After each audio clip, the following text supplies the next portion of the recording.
kalau punya korban sembelih sendiri. Biar apa? Biar kita bisa mengalirkan darah gitu ya. Mengalirkan darah. Ustadz tidak bisa. Nah, karena nggak bisa itu lalu diapakan? Dititipkan atau diserahkan orang lain yang punya kemampuan. Nah, itu ya. Jadi itu amalan yang apa? Yang utama. Nah, lanjutan hadis ini coba lucu sekali ya.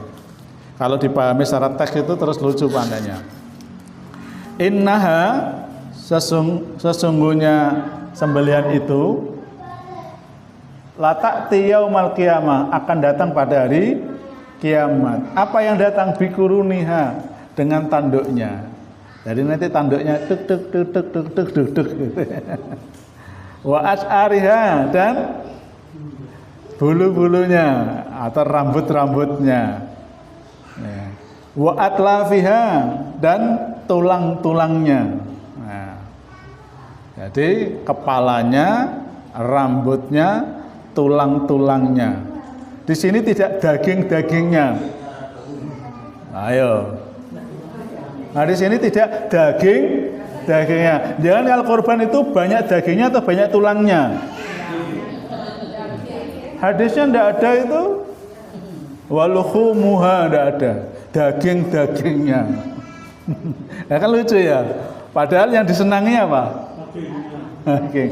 Terus apa nih? Kepala-kepalanya. Jangan kalau korban seneng nggak ambil kepalanya? Enggak. Bulu-bulunya? Enggak. Tulang-tulangnya? Kalau balung. Tapi kan enggak mau, banyak yang enggak mau. Yang disenangi apa?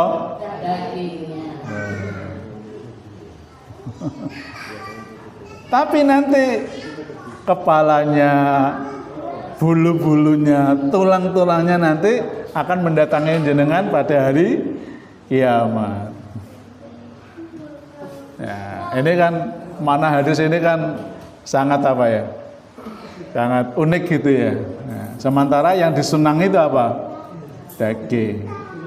Makanya terjadi pro dan kontra. Kalau kita berkorban itu enak yang banyak dagingnya atau enak yang banyak tulangnya atau banyak bulunya.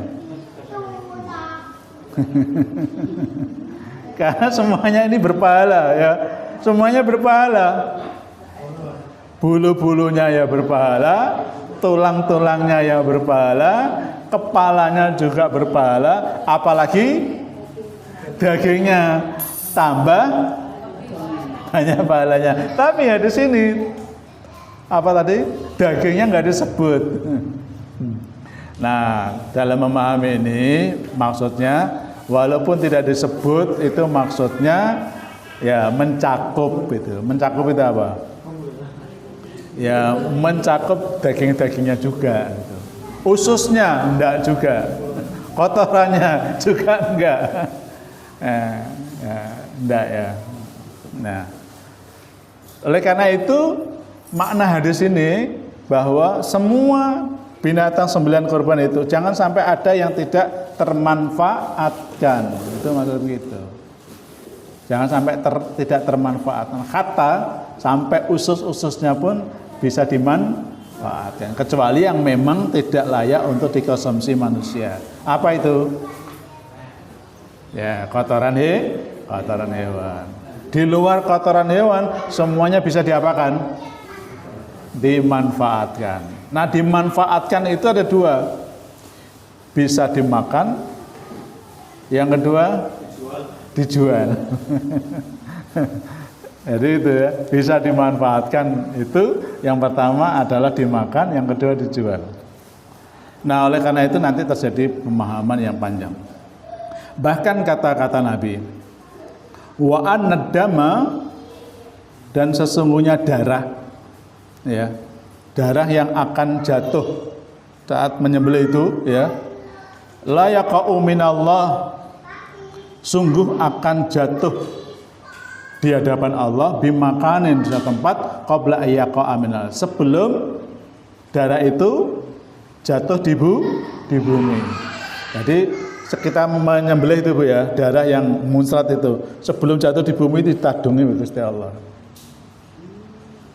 Padahal darahnya yang muncrat di bumi. Tapi kok ditadungi? Ditadungi itu maksudnya ditadungi pahalanya. Ya, jadi pahalanya itu, jadi semakin banyak darah itu semakin banyak pahalanya. Makanya kalau menyembelih itu ditunggu dulu darahnya sampai apa? Sampai habis. Sembelih baru digorok seret, belum habis sudah diapakan? Kesusu. Kesusu. Begitu itu ada ya, ada. Kalau dalam etika penyembelihan Juleha itu ya, ini Pak Adi ini paham betul. Jadi ketika menyembelih itu harus dipastikan darah yang mengalir itu sudah selesai.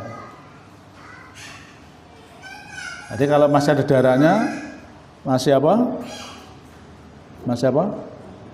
Keluar dari ya dari saluran darah itu ya, dua saluran ke atas dan ke bawah, saluran nafas dan saluran darah itu. Nah, itu kalau masih mengucurkan darah maka harus tetap ditunggu. Seperti kalau orang mati itu, Bu. Orang mati itu dinyatakan mati harus tetap ditunggu. Maksimal berapa jam? 2 jam. Jadi kalau ada orang mati itu jangan langsung didusi gitu ya. Harus ditunggu minimal 2 jam. Khawatir lagi 1 jam wis dikatakan meninggal, tiba-tiba bangun lagi gitu ya. Ya. 9 ya gitu. Kan ada gitu, 9 itu dikira meninggal ya, wis mati, mau diangkat ternyata hidup, berdiri gitu apinya. Makanya ditunggu sampai habis. Saking kepengen nunggu habis, kadang-kadang itu ya, peso yang digunakan untuk menyembelih itu sampai nggak diambil-ambil, beno ya sampai. Padahal kalau dalam penyembelihan di Juleha itu seret, angkat langsung, selesai ada. Nanti biarkan sampai dia meninggal. Jadi kalau di pelatihan Juleha itu seret sudah gitu ya. Atau 1, 2 atau 1, 2, 3 terserah ya. Ya. Semakin lama semakin tidak disunahkan. Jadi 1, 2, 3, 4. Nah, biasanya itu alat yang digunakan tidak tajam. Oleh karena itu kata Nabi, fatayyibu biha nafsan. Kalau dia berkorban, berkorbanlah dengan korban yang baik. Yang baik di situ adalah baik binatangnya, baik binatangnya. Nah, oleh karena itu nanti ada syarat-syaratnya. Yang kedua kata Nabi, kullu ayyamit tasrik dabhun. Semua hari tasrik itu adalah hari penyembelihan. Nah, dari sini nanti kalau menyembelih itu bisa pada awal Idul Adha atau sehari setelah Idul Adha, karena itu semuanya hari penyembelihan. Bapak Ibu yang dirahmati Allah, kita kajian kurban ini tanya jawab langsung atau dikaji secara utuh? Karena kan sudah banyak ya kajiannya ya. Sudah banyak kajiannya. Nah, saya tak mulai mancing, tanya jawab aja dulu. Barangkali ada yang beberapa hal yang mau ditanyakan, monggo.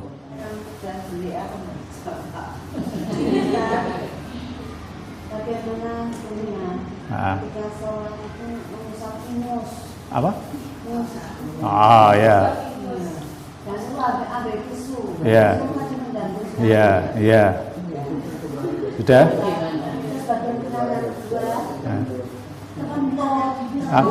Apa? Jangan sadar kalau itu buang angin. Ya, ya sudah. Ya. Ya. Ya, sudah? Ya. Jadi yang pertama, jadi ingus itu kotoran, tapi tidak membatalkan wudhu, karena bukan najis. Sesuatu yang kotor belum tentu najis, tapi yang najis pasti kotor. Nah, ini ingat-ingat ya. Tapi hati kita, gitu, perasaan kita nggak suka yang kotor, gitu ya. Sehingga tadi seharusnya sholat Pak ingusan itu lebih eno aja ini lah ngono ya. Loh lah ya, maksud saya kan begitu. Sakjane gitu ya. Sakjane karena ingus tadi kan tidak membatalkan wudu. Tapi hati kita itu kalau dengan kotor itu gimana? Suci kan ya. Akhirnya harus dibersihkan. Nah kan itu ya. Ya. Nangge pelan-pelan lah. Kan belum selesai. Jadi sesuatu yang kotor belum tentu najis. Tapi yang najis pasti kotor. Nah, bagaimana kalau kita menghadapi sesuatu yang kotor tapi nggak najis? Ya. Pada prinsipnya secara syar'i itu tidak membatalkan. Apalagi wudu. Kalau jenengan hatinya itu tidak, artinya wis biasa kotor gitu ya.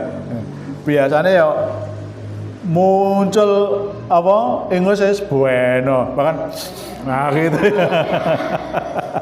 Itu sampai begitu ya. Tapi kan kadang-kadang hati kita gitu ya, hati kita ndak apa, ndak nyaman dengan itu. Akhirnya apa, ingus dibersihkan. Nah, bagaimana membersihkan ingus saat kita sholat? Nah, ada dua. Yang pertama seharusnya tidak perlu dibersihkan sampai ingus, sampai sholatnya. Loh iya. Ya. Kan cuma tadi loh ya, hati kita nggak nyaman dengan yang kotor. Akhirnya ambil perilaku yang kedua, ambil tisu itu sambil apa? Tetap sholat. Itu podo begini, ngambil tangan, ambil apa ini? Gini, kemudian diusapno. Mau kena. Ini ada cili kan itu. Nah, jangan dewasa. Jadi akhirnya ini kotor. Nah, was-wasan akhirnya ya. Itu sama dengan sholat, ngambil sapu tangan digedekan, kemudian sapu tangannya diapakan? Ditaruh. Nah, hal-hal seperti itu yang tidak bisa kita hindari itu tidak mengapa. Tidak mengapa. Ya. Tidak mengapa itu dimakfu. Dimakfu itu dimaafkan. Tapi kalau jangan tidak bersihkan pun sebetulnya juga tidak apa-apa. Cuma perasaannya tadi loh, ya kok ketoke gitu ya. Mau strut juga nggak enak gitu ya. Akhirnya ngambil apa itu tadi. Ya itu namanya dimakfu. Seperti ini kita sholat, ada anak yang lewat mondar-mandir atau ada anak sholat apa nih numpai punggung. Saat jenengan mau rukuk sujud gimana? Anak ini dilepas atau dipegang? Nah, ya nek kuat megangnya, nek kuat kan jelungup anak itu kan jatuh. Maka boleh anak itu diapakan? Diambil, ditaruh, kemudian kita rukuk atau sujud. Boleh enggak? Boleh, karena itu sesuatu yang tidak bisa dihindari. Sehingga kita dimakfu, ya, dimakfu. Dimakfu itu, nah nek sampean ora, artinya anak itu tetap dibena iso ya tetap monggo. Tapi persoalannya kan khawatir jatuh dan lain-lain. Ya. Contoh lagi, ini yang unik. Pas sholat, HP-nya unik. Ini sering. Atek nada deringnya itu pakai Nika Ardela lagi. Yang kedua, HP-nya di password tulisan mati. Yang ketiga, nada deringnya lama banget. Nek ngene niku beno berdering atau dipateni? Dimatikan. HP-nya. Enggak, ini wis kadung salat loh. Kalau belum salat aman dimatikan. Ini sudah terlanjur salat. Dimatikan ya. Nah, HP-nya di password. Ya kalau HP orang-orang tua tanpa passwordnya, HP-nya ini muda-muda ini. Passwordnya apa ya, Mbak? Pakai apa, Mbak? Titik jari nisan. Oh, iya ta Mas ya? Jadi piye buka terus ngomongin sih. Lagi bisa dengan. Nah, seperti itu ya. Nah, ya kalau HP sampean enggak ada passwordnya. Ada, wah. Ada kebetulan berdering. Terus ribon kira-kira. Nah dimatikan kan leren buka password. Nah pemenang passwordnya ruwet nih san, jiro lupa tuh. Passwordnya cuma geser gini aja, enak. Nih biasanya yang tua-tua kan passwordnya cuma geser gitu aja ya, geser. Ini 66 ini passwordnya apa? Sidik jari, bahkan ono sampai sidik jari itu pakai kaki itu. Saking wedine dia mana, dibuka orang. Nah, dadak tiba-tiba bunyi berdering. Dimatikan atau biarkan? Dimatikan. Berarti sibuk buka HP, password dulu Bu, orang buka HP. Passwordnya Sirolo. Dari pikirannya bacaan itu hilang password gitu. Pasti passwordku ada lali nih san. Piro passwordku. Nah, gitu itu imam nih san, mati. Nah, itu Bu ya. Boleh enggak? Deh, enggak boleh sebetulnya. Tapi kalau dibiarkan mengganggu. Kalau begitu dimatikan atau terus mengganggu?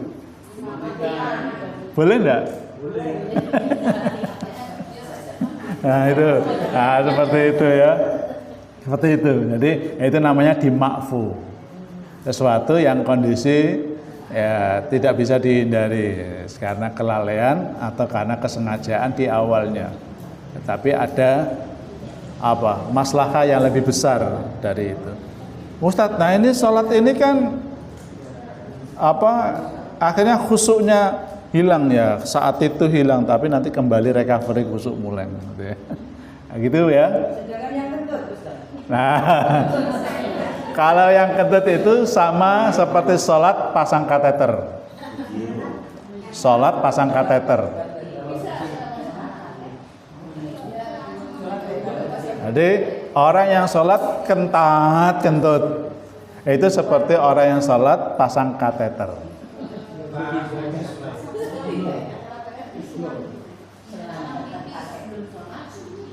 Sami toh akhirnya, amin. Jadi caranya terakhir kentut, kemudian wudhu, kemudian saat itu memohon kepada Allah, ya Allah, semoga salat aku ini tidak kentut. Kalau kentut, tolong dimaafkan aku. Saya terus menjalankan salat karena saya merasa sulit untuk berhenti dari mari ngono salat terus kentutnya sembuh. Nah, itu seperti orang pasang kateter, di mana saat kateter terakhir dihabiskan, habis kemudian ditayamumin, istinja, pakai tisu ujungnya ya, tetap dibersihkan Bu, atau jangan bersihkan pakai air monggo, atau cukup pakai tisu sudah, terus suruh wudhu atau tayamum, terus mengerjakan sholat. Saat sholat ternyata netes, sah enggak? Sah enggak? Bu Rayu, sah enggak? Saat sholat kateternya netes, tes, sah enggak? Begitu ya.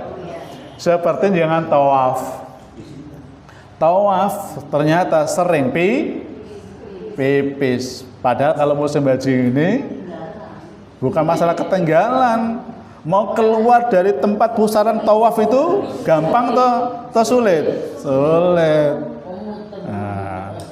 Nah, karena dia itu orang yang pipis akhirnya saat mau tawaf dari itu pakai Pampers. Nah, itu bismillah pakai pampers dari kamar mandi berangkat gitu ya. Tapi bagi orang yang pipisnya tidak terganggu, 2 jam, 3 jam mampu menahan pipis, ya tidak usah pakai pampers. Biasanya orang-orang sepuh itu wis tawaf api-apian dadak kepengen pipis. Wah, larang ngantar tempatnya jauh ya Bu ya. Tempatnya jauh, tempat pipisnya itu. Di dalam Masjidil Haram itu tidak ada tempat pipis, adanya di luar. Ngono tempatnya turun. Tempatnya turun, Pak, orang di atas. Enak tempatnya di atas. Datar gitu. Tempatnya turun gitu.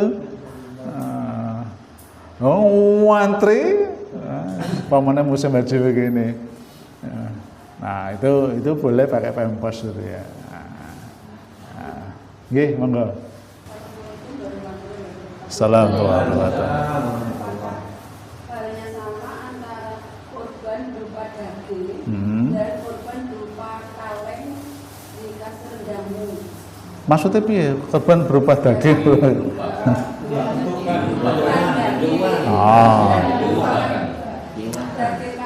Yang dilihat itu di awalnya, bukan di prosesnya.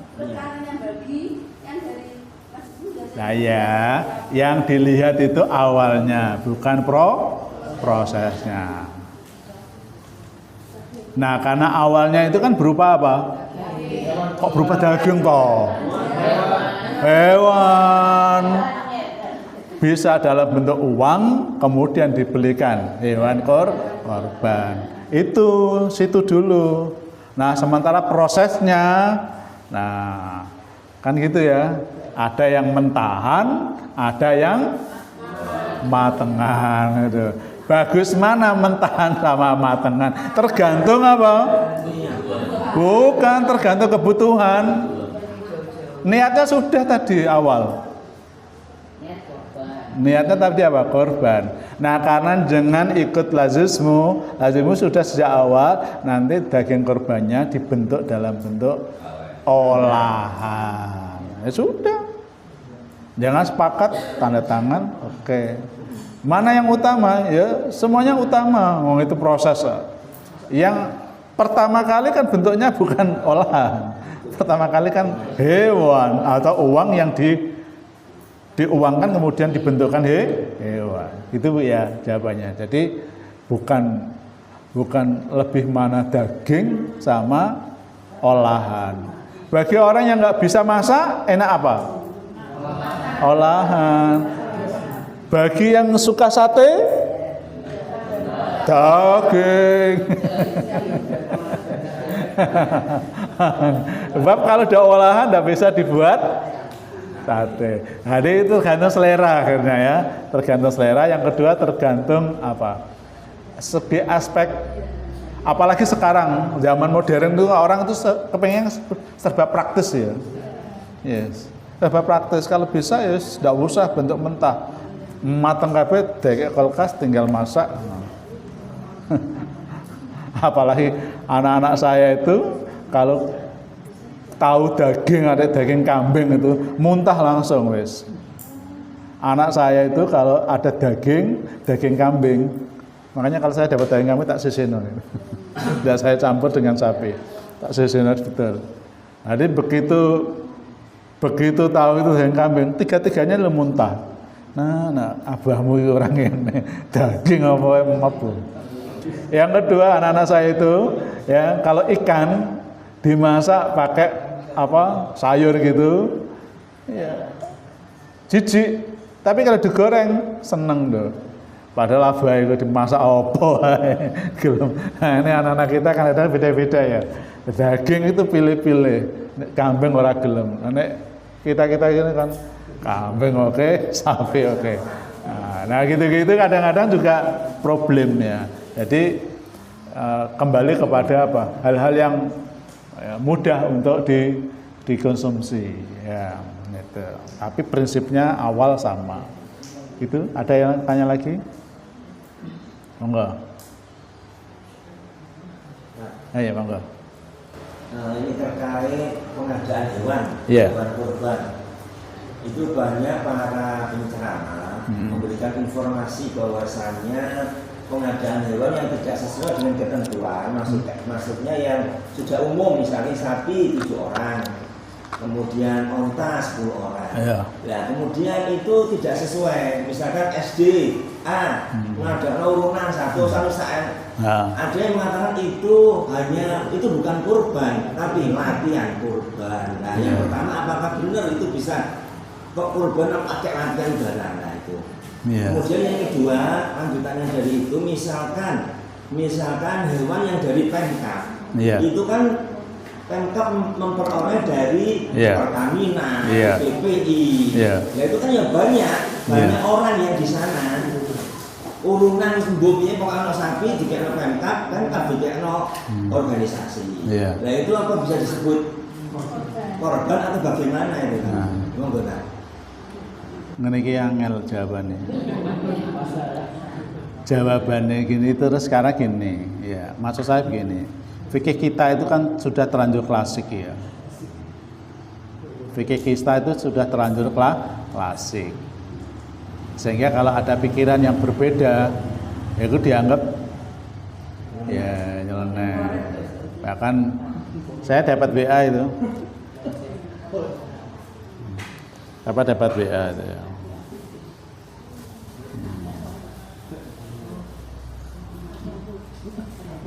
Kayaknya begini, Pak Rozak banyak yang bilang ke saya baca tapi saya tidak menyebut nama ya.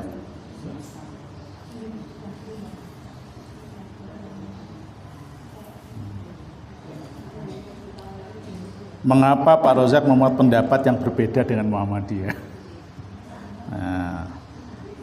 Apa maksudnya? Lalu terus saya ditegur, seharusnya Pak Rozak kalau menyampaikan yang bijak,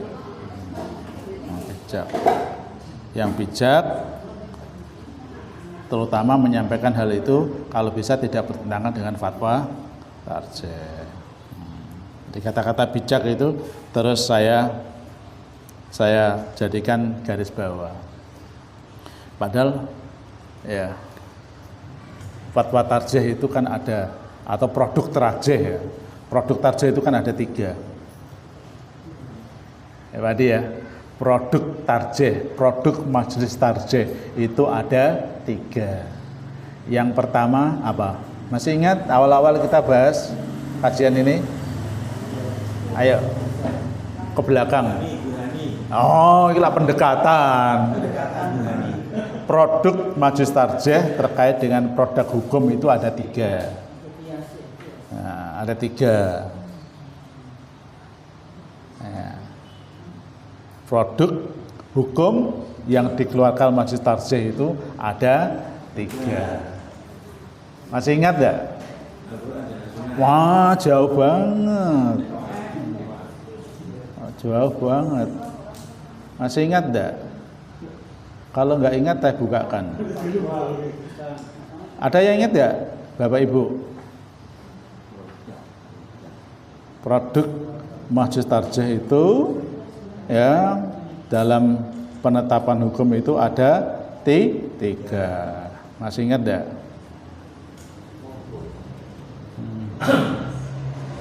Kalau masih ingat,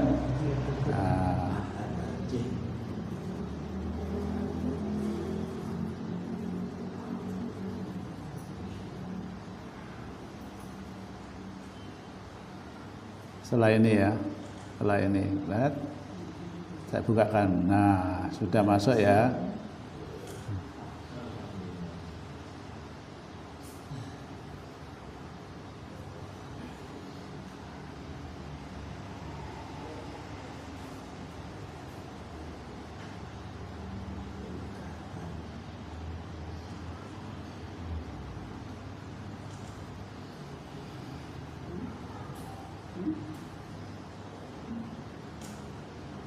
Nah ini diingat-ingat ya. Ini diingat-ingat. Jadi kalau jenengan ada orang yang berpikirannya dengan berbeda dengan jenengan, jangan langsung menyalahkan itu ya.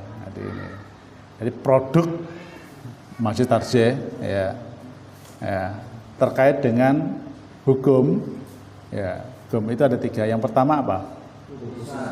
Yang pertama apa? Nah, yang kedua? Yang ketiga? Wacana atau pemikiran.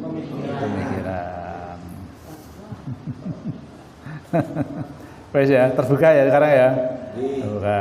Jadi kalau ada orang menyampaikan kok berbeda dengan ya dulu. Apa putusan itu?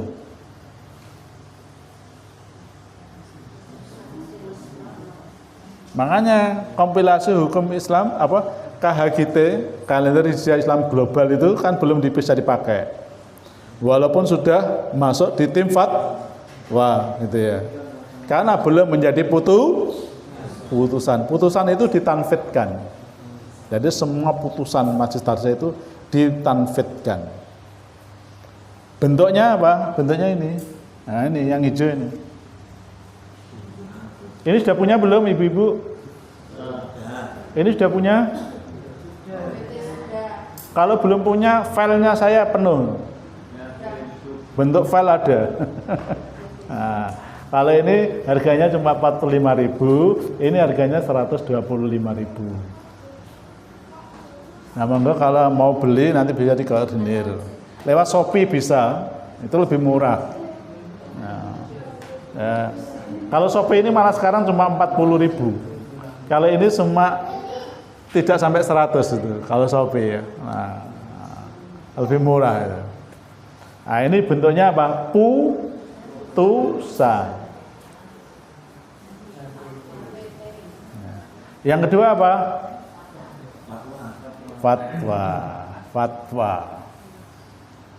Fatwa merupakan pendapat tim Tarjih PP Muhammadiyah yang terdiri dari para ulama Muhammadiyah sebagai jawaban dari pertanyaan masyarakat. Nanti pertanyaan-pertanyaan dengan itu, ya. Nah, tapi levelnya belum sampai putusan. Nah, kalau yang ketiga namanya pemikiran. Sudah diseminarkan, tapi belum menjadi sebuah fatwa, masih mandek di dalam pemikiran karena masih pro dan kontra, masih ada yang fikih klasik, ada yang fikih modern. Jadi tidak hanya 7 orang saja, motong kuku barang itu juga jadi perdebatan hari ini ya.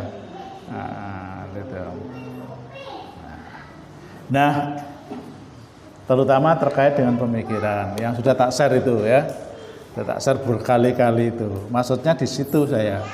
Apalagi itu linknya diambil dari Tarjih Or'id. Linknya saya ambil dari Tarjih Or'id. Nah, oleh karena itu, ketika ada pemikiran keislaman yang ternyata berbeda dengan paham-paham yang sudah ada, ya lalu kita duduk bareng dianalisis. Adakah kesalahan dari pemikiran itu? Kalau pemikiran itu dianggap salah, kan berarti kan pemikiran nyeleneh, nanti ya. Ya, menyimpang. Tapi kalau pemikiran itu sampai hari ini belum ada yang menyalahkan, berarti ya benar juga gitu ya. Nah, gitu. Nah, nanti di sini akhirnya pertanyaannya ya.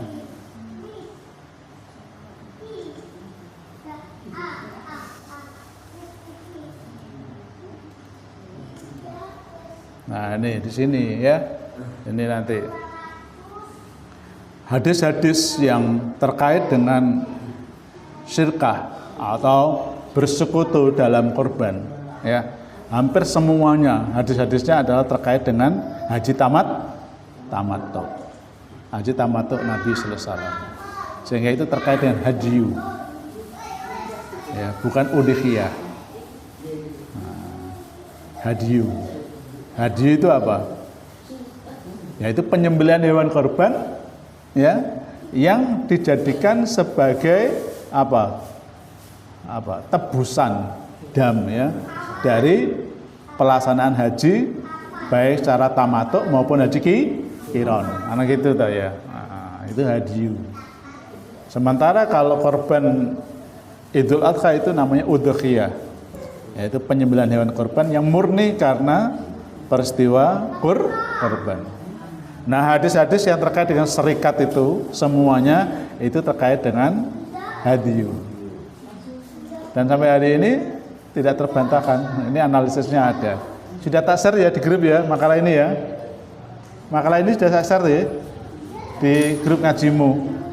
Nah, sudah Pak, sudah di share makalah ini.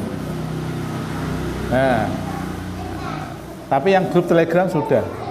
Nah, ini di hadis-hadis ini ya. Nah, yang sering dipakai itu hadis ini, Ibnu Abbas. Hadis Ibnu Abbas. Kelihatan enggak, Bu? Coba baca Pak Arif. Soalnya saya nggak bawa kacamata, dibaca.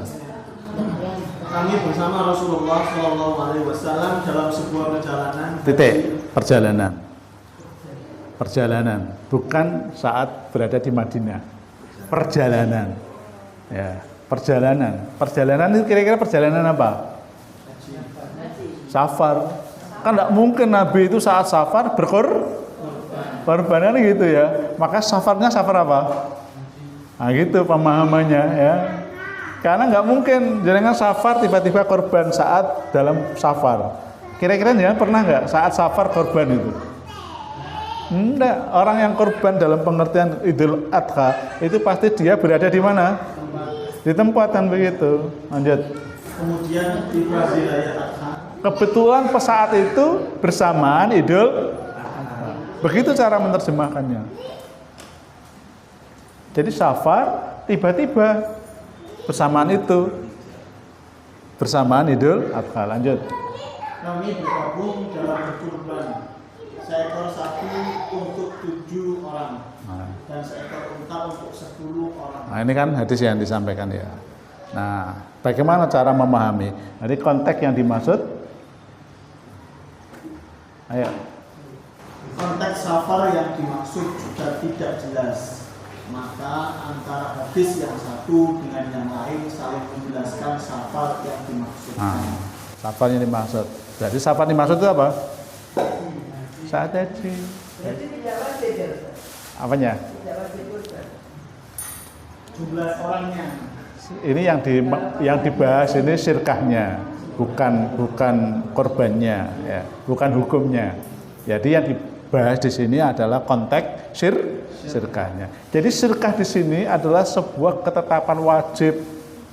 Maka kalau lebih dari 7 untuk sapi tidak boleh, karena ini kaitannya dengan hadyu. Nah, itu. Nah. Lanjut Pak Aris. Bagaimana cara Istiqomah memahami hadis dalam Kitab Sahih Muslim juz 1 halaman 602 hadis di atas disebutkan dalam bab bergabung dalam pemandian dan yakni denda dalam ibadah haji karena dilaksanakan dengan tamattu dan atau qiran. Jadi di hadis aslinya di Imam Muslim itu ya di syarahnya itu masuk bab apa? Itu bukan bab udhiyah, tapi bab apa? Hadyu. Itu. Di syarahnya itu loh. Ini dimasukkan bab itu. Lanjut. dalam kitab Subul Salam juz 4 halaman 95-96. Nanti jangan cek. Oh ini kan literasi ya. Literasi itu kan tidak boleh bohong. Lanjut. Ditegaskan bahwa berdasarkan hadis di atas kebolehan bergabung 7 orang pada 1 ekor unta atau 1 ekor sapi adalah untuk penyembelihan hewan dan karena membatalkan ihram. Nah, kenapa? Karena membatalkan ihram itu, ya. Lanjut. Di Hudaybiyah ketika Rasulullah dihalang-halangi orang kafir, maka saat akan meneruskan perjalanannya ke Mekah, kemudian terjadilah perjanjian yang dikenal Sulhul Hudaybiyah. Ya, Sulhul Hudaybiyah, perjanjian Hudaybiyah. Jadi itu namanya asbabul wurudnya hadis. Ya, asbabul wurudnya hadis begitu. Jadi yang berserikat itu rata-rata itu konteksnya adalah hadyu. Sementara yang konteksnya udhiyah itu tidak ditemukan. Nabi berserikat itu.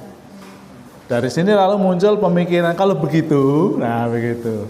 Kita ingin melacak bagaimana Nabi kalau berkorban bukan hadyu tapi udhiyah. Ternyata muncul beberapa hadis.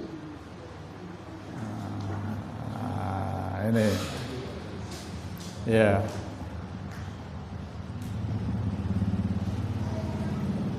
Bahkan nanti ada hadis ya, Nabi itu diberi apa? Fa'utiya gitu ya. Lalu Nabi diberi seekor gibas. Kemudian Nabi menyembelihnya, diberi itu. Tapi ketika diberi itu Nabi menyembelih, Nabi membaca doa hadza anni wa an ummati, bukan ali, hadza anni wa an ummati gitu ya. Sampai begitu. Padahal itu diapakan? Bukan dari Nabi, dia diberi.